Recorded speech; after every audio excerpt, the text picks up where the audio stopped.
खरीप हंगाम तोंडावर असताना शेतकऱ्यांना मोठा आर्थिक झटका बसलाय।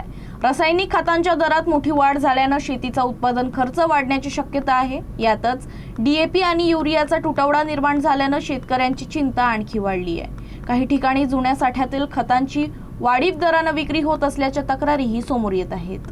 खरीप हंगामासाठी शेतकरी तयारीला लागला असतानाच खतांच्या वाढलेल्या दरामुळे आर्थिक गणित बिघडू लागलंय। बियाणं, औषधं, मजुरी आणि इंधनाचे दर आधीच वाढले असताना आता रासायनिक खतांच्या किमतीतही मोठी वाढ झाली आहे। त्यामुळे शेतीचा उत्पादन खर्च वाढणार असून शेतकऱ्यांसमोर नवं आर्थिक संकट उभं राहिलंय।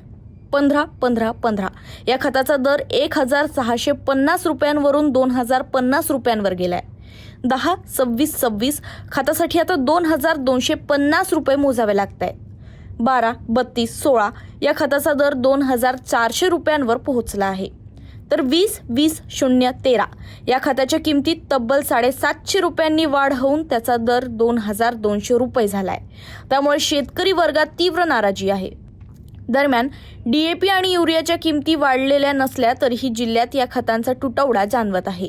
अनेक कृषी सेवा केंद्रांवर ही खतं उपलब्ध नसल्यानं शेतकऱ्यांना महागडी पर्यायी खतं खरेदी करावी लागत आहेत। त्यामुळं खरीप हंगामाचं नियोजन विस्कळीत होण्याची भीती व्यक्त केली जात आहे। याशिवाय काही कृषी सेवा केंद्रांमध्ये जुन्या साठ्यातील खतांचीही नव्या वाढीव दरानं विक्री होत असल्याच्या तक्रारी समोर आल्यात।